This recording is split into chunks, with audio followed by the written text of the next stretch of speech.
ASEAN গ্রুপের chairman, ওনার নাম পুরাটা আমি জানি না, মেবি নজরুল ইসলাম কিছু একটা এরকম। আমার বাবারও বয়স বড় উনি, হ্যাঁ, আসিয়ান গ্রুপের চেয়ারম্যান। তো ইমন নামে তার একজন ব্রোকার আছে। ইমন আমাকে গত 1 মাস ধরে নক করতেছে। আমি দেশের বাইরে থাকি, ম্যাক্সিমাম সময় কাজ না থাকলে, বা আমি ফ্যামিলি নিয়ে থাকি। এখানে সব সাংবাদিক আছে, কেউ বলতে পারবে না আমি উচ্ছৃঙ্খল জীবনযাপন করি, কেউ বলতে পারবে না যে আমি উচ্ছৃঙ্খল জীবনযাপন করি। আমি খুবই চুপচাপ শান্ত মার্জিত একটা ফ্যামিলি। আমাকে ইমন ফোন করে বললো যে আপু আসিয়ান কি ওটা, আসিয়ান সিটি একটা এন্ডোর্সমেন্ট করবে, 1 বছরের ব্র্যান্ড এন্ডোর্সমেন্ট করবে, ওনারা আপনাকে চায়, ওনারা একটা টাকা অফার করতেছে। আমি বলছি ঠিক আছে, ওকে, নো প্রবলেম। কত টাকা? বললো যে আপু এরকম 15-16 লাখ টাকা দিবে। তো আমি বললাম যে ঠিক আছে, 20 লাখ টাকা দিলে ভালো, আমি 20 লাখ টাকা নিচে কোনো ব্র্যান্ড এন্ডোর্সমেন্ট করি না। তখন উনি বললো যে তখন ইমন আমাকে বললো যে না আপু, 16 লাখ দিবে, আপনি আমার 1 লাখ দিয়ে, আর 15 লাখ আপনি নিয়েন। আমি বলছি আচ্ছা ঠিক আছে, 15 লাখ টাকা আমি নিব, 1 লাখ টাকা তোমাকে নিয়ে নেব। তো তখন সে আমাকে শুক্রবার দিন, এই 24 তারিখ শুক্রবার দিন সে আমাকে সময় দিল। আমি সারাদিন আমার কাজিনদেরকে নিয়েছিলাম। তারপরে আমি 8টার দিকে তার অফিসে যাই, আমার আম্মুকে সাথে নিয়ে যাই, যেহেতু আমি তাদেরকে চিনি না। আমি আমার মাকে সাথে নিয়ে গেছি সেফটির কারণে, আমার ভাই ব্যস্ত থাকায় আমার মা এবং ইমনকে নিয়ে গেছি। নিয়ে যাওয়ার পরে সুন্দরভাবে সে আমাকে আলাদা একটা রুমে বসতে দিয়েছে, চা দিয়েছে, কফি দিয়েছে, তারপরে মিষ্টি দিয়েছে। মিষ্টি দেওয়ার পরে তারপরে কতক্ষণ পরে সে নামাজ পড়লো। তো আমি ভাবলাম একটা মানুষ নামাজ কালাম পড়ে, ভালোই হবে হয়তোবা। তারপরে কিছুক্ষণ পরে সে ডাকলো তার রুমে, আমি আর আম্মু গেলাম। যাওয়ার পরে আমি, আম্মু এবং ইমন গেলাম। যাওয়ার পরে কথা বললাম। কথা বলার পরে সে বলল যে আপনি কাজ করবেন আমার সাথে। আমি বললাম হ্যাঁ, যদি কাজে কর্মে মিলে।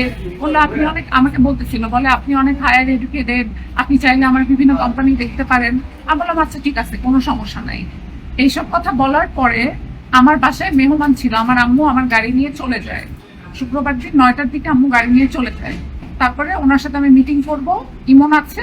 আম্মু ইমনকে বললো যে বাবা তোমাকে আমি রেখে যাচ্ছি, তুমি এখন এই মিটিংটা করো, আমার মেয়েকে বাসায় রেখে যাই। এটা বলে আম্মু 9টার দিকে চলে গেল। চলে যাওয়ার পরে উনি সামনে বসা, উনি ধরেন উনি আমার সামনে বসা, সামনে ইমন বসা, এই পাশে আমি বসা। উনি আমাকে হঠাৎ করে ঘুরে বলতেছে যে তোরা তো আমি খুঁজতেছি অনেকদিন থেকে। আমি বললাম আপনি আমাকে খুঁজতেছেন মানে? বলে তোরে আমি 3 মাস ধরে খুঁজতেছি। আমি বললাম আপনি কেন আমাকে 3 মাস ধরে খুঁজবেন, আপনাকে তো আমি চিনি না। বলে তুই জেবাটাকিয়া না? আমি বলছি জেবাটাকিয়া কে? আমি জেবাটাকিয়া নামে কোনো মেয়েকে আমি চিনি না। আমি এ গ্রেডের মডেল, এটা সারা বাংলাদেশের সব মানুষ জানে, আমি টপ মডেল। আমি এ গ্রেডের কোনো মডেলের নাম আসলে আমার নাম আসতে হয়।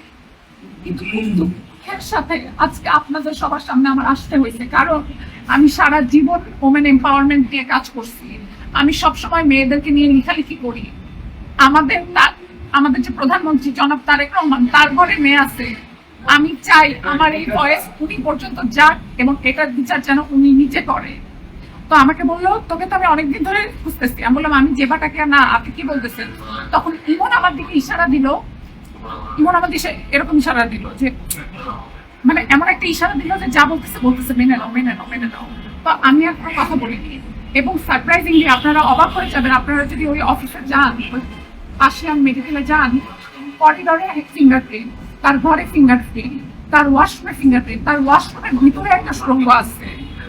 তার ওয়াশরুমে আমি যখন ঢুকছি আমার ওয়াশরুমের জন্য, দেখি যে ওখানে আরেকটা সুড়ঙ্গ আছে, ওই সুড়ঙ্গ দিয়ে সে ঢুকে। এরপরে সে আমাকে কি বললো যে তুই আমার থেকে টাকা নিয়ে পণটা কিনছিস 7 লাখ টাকার, তুই মোহাম্মদপুরে থাকিস, মিরপুরে থাকিস না? আমি বললাম মিরপুর। এখানে আপনারা কতজন জানেন যে আমি বনানী থাকি? বলেন আপনারা মুখ দিয়ে যে আপনারা জানেন কিনা আমি বনানী থাকি। আমি আজকে 7 বছর ধরে বনানী থাকি। এখানে অনেক সাংবাদিক সাক্ষী আছে, আমি বনানী থাকি, আমি বনানীতেই সব আমার বনানীতেই বাসা। আমাকে সে বলতেছে তুই ইয়েতে তুই থাকিস হচ্ছে মিরপুরে, তোর বাড়ি ব্রাহ্মণবাড়িয়া। তখন আমাকে পাশ থেকে ইমন বলতেছে যে আপু উনি আপনাকে জেবাটাকিয়া ভাবতেছে। জেবাটাকিয়ার বাড়ি হচ্ছে ব্রাহ্মণবাড়িয়া, জেবাটাকিয়া মিরপুরে থাকে। জেবাটাকিয়া 1.5 বছর তার সাথে সম্পর্ক করে তার থেকে 1.5 কোটি টাকা নিছে, 3.5 লাখ 4 লাখ 5 লাখ টাকার পর্দা কিনছে, 7 লাখ টাকার ফার্নিচার কিনছে, বিভিন্ন জিনিস কিনছে এবং ওনাকে অনেক সময় বসা রাখছে। উনি জেবাটাকিয়ার প্রেমে পাগল ছিল। এরপরে জেবাটাকিয়ার স্বামী যখন বিদেশ থেকে আসছে, জেবাটাকিয়া তখন সব কন্ট্যাক্ট বন্ধ করেছে। সে সব জায়গা থেকে কন্ট্যাক্ট বন্ধ করে দিয়ে ওই লোককে টিচ করে টাকা পয়সা নিয়ে চলে গেছে। এখন এই যে আশিয়ার নজরুল, সে আমাকে জেবাটাকিয়া ভাবতেছে, মানে সে এমন একটা লোক, সে কালকে আপনাকে চিনলে আজকে আপনাকে চিনবে না, এই টাইপের। এরপরে সেই ইমামকে ঘর থেকে বের করে দিল, যে ইমাম তুই বের হয়ে যা। বের হয়ে আমাকে বললো তুমি ওই সোফায় যেয়ে বসো। পুরো একটা সোফা দেখা গেল যে ওই সোফায় যেয়ে বসো। আমি বসলাম, তো ভাবলাম যে হয়তো কথা বলতে, পুরো যে বসছি। এরপরে সে 2 হাত দিয়ে আমার রশি দিয়ে 2 পা বাঁধলো আমার, এবং সেই রশি আমাকে বলে এই রশি দিয়ে হাসিনা রাজাকারদেরকে ফাঁসি দিছিল। তারেক রহমান এসে আমার পায়ের কাছে পড়ে থাকে, হাসিনা আমার পায়ের কাছে পড়ে থাকে, সালাউদ্দিন আমার পায়ের কাছে পড়ে থাকে। তোর মতো মাইয়া মরলে আমার কিচ্ছু যায় আসে না, আমি প্রতিদিন মাটি চাপা দিয়ে রাখি। আমি শুধু বলছি আপনার নিজের ঘরেও মেয়ে আছে, এতটা নির্দয় হয়েন না। আল্লাহ বলছে এত নির্দয় হয়েন না। আপনারা আমার অবস্থাটা চিন্তা করেন, আমি ওই রুমের মধ্যে একা, একটা মানুষ নাই, তার যত লোকজন আছে সবাইকে সে বের করে দিছে, দিয়ে আমার হাত বাঁধছে, আমার পা বাঁধছে, আমার ফোন গুনে ছুঁড়ে মারছে, মেরে আমার গলা চিপে ধরছে। এভাবে গলা চিপে ধরে আমাকে বলতেছে বল আমাকে কেন ঘুরাইছিস। ভাই তাকে আমি জীবনে ওই দিন প্রথমবার দেখছি। ইমন আমাকে জেবাটাকিয়া সাজাইছে তার সামনে, ইমন আমাকে জেবাটাকিয়া সাজাইছে তার সামনে। আমার বয়ফ্রেন্ড আছে, আমার বয়ফ্রেন্ডও এটা দেখতেছে, আমার বয়ফ্রেন্ডের অনেক লোক এখানে আছে, আমার বয়ফ্রেন্ডও জানে আমার কথা হইতেছে আমাকে কেন এটা করা হইল। এবং সে আমাকে আমার শরীরের ক্ষত আপনারা সবাই দেখছেন নাকি দেখেন নাই? জি দেখছি। আপনারা দেখছেন? জি। আমার এইগুলা, জি। আমার বাবা মা আমাকে জীবনের টোকা দেয় না,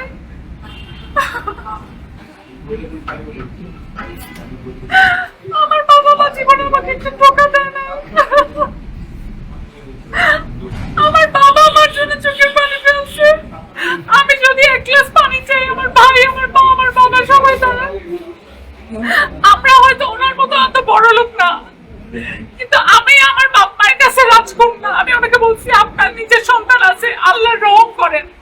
সে আমাকে চুল টেনে ধরে এইখানে লাঠির উপরে লাঠি, আমার এইখানে আমি হাত দিতে, এই দেখেন এগুলা ফুলে ফুলে আছে, এগুলো তো আমি আপনাদেরকে দেখাইতে পারবো না ভাইয়া অন ক্যামেরায়, আপনারা সবাই ছবি দেখছেন। আমি যদি একটা অপরাধ করে থাকতাম ভাই, আমাকে যা শাস্তি দিবেন আমি মাথা পেতে মেনে নিব, কিন্তু এই জিনিস আমি তারেক রহমান পর্যন্ত নিয়ে যাব বিনা কারণে। অন্য মেয়ে ভেবে আমাকে কেন মারা হইল? আমার অপরাধটা কি? তার সাথে তাকে আমি জীবনে দেখছি ওই দিন প্রথমবার। সে আমাকে মারলো এবং আমাকে বলতেছে তোর মতো মেয়েকে মেরে বালু চাপা দিতে আমার সময় লাগবে না। জেবাটাকিয়া ও কোথায়? ওই মেয়ে কোথায়? ও কেন এখন সামনে আসে না? আমি বলতে চাই শুধু আল্লাহ এত অভিশাপ, আল্লাহ আমার যত চোখের পানি, ওই আশিয়ান গ্রুপ ধ্বংস হয়ে যাবে। এবং সে এখন পর্যন্ত আমাকে ব্ল্যাকমেইল করে যাচ্ছে, সে বিভিন্ন মানুষজনকে ফোন দিচ্ছে আমাকে মেরে ফেলার জন্য। আমার জীবনের সিকিউরিটি কে? আপু একটু আপনারা আমাকে বলেন আমার জীবনের সিকিউরিটি কে? আপনি যাবেন ভাই আমার সাথে আমার বাসায়? আপনি যাবেন আমার বাসায়? আমার মা অসুস্থ, আমার ভাই ছোট, আপনি যাবেন আমার বাসায় আমার সাথে সিকিউরিটি দিতে? সে প্রেম করছে জেবাটাকিয়ার সাথে। এরপরে তার অ্যাসিস্ট্যান্ট একটা মেয়ে আসছে, নিয়ামি নাম, মেয়েটা এসে আমাকে কফি খাওয়াচ্ছে, বলতেছে অনেক কফি খাওয়াইতে গেছে আমাকে। আমি ওই মেয়েটাকে এভাবে করে হাতে ধরে বললাম আপু আমার হাতটা খুলে দেন প্লিজ। মেয়েটা আমাকে বলে আপু আমি চাকরি করি, আমি পারবো না বলে। তখন উনি বলতেছে এই ওই খানকি মাগির মুখে কফি ঢেলে দে। গরম কফি আমার মুখে ঢেলে দিচ্ছে। এরপরে বলে কি যে চাকু দিয়ে ওর মুখ কেটে দে, চাকু দিয়ে ওর মুখ কেটে দেয়। আমার মোবাইল নিয়ে আসেন, তার সাথে আমার কোনো পরিচয় নাই, কিচ্ছু নাই। ইমন আমাকে বলছে আপু ওখানে কাজ আছে, একটা কাজের ব্যাপারে কথা বলবে, 1 বছরের এন্ডোর্সমেন্ট, তুমি চলো। আমি গেছি ভাইয়া। এরপরে সে আমাকে বলে কি না, সে আমাকে 60টা মারছে, আমার পুরো শরীরে 60টা মারছে। আপনি দেখছেন দাগ সব। আপনারা অনেকেই ওই দাগ দেখছেন, দেখছেন না? দেখছেন না? আমার জায়গায় একটা বার আপনার মনকে চিন্তা করেন। আমার ভাই উপরে দাঁড়াচ্ছে, ও দাঁড়ায় দেখতেছে, ওর কাছে কেমন লাগতেছে। আপনারা কি মিডিয়াতে আমাদের সাথে এগুলি করবেন? আমাদের সাথে কি মিডিয়াতে এগুলি করবেন? একবার পরিবারকে মিস করবেন, একবার আমাকে নিয়ে যেয়ে মারবেন। আপনারা ভাই আমাদেরকে বলেন আমরা মিডিয়া থেকে চলে যাই। আপনারাই চালান মিডিয়া। এই ধরনের টাকাওয়ালা মানুষকে যদি আপনারা পিছন না করেন, তাহলে আমরা সিনেমা করবো না ভাই, আমাদেরকে মাফ করেন। আমরা এখানে কাজ করতে আসি, দেশের মানুষকে এন্টারটেইন করতে আসি। আপনারা যদি আমাদেরকে এতটুকু সম্মান দিতে না পারেন ভাই বলেন, আমরা সসম্মানে চলে যাবো। আপু ইমনটা কি? ইমনকে নিয়ে তো কথা বলছেন। হচ্ছে ওই আসিয়ানের ব্রোকার।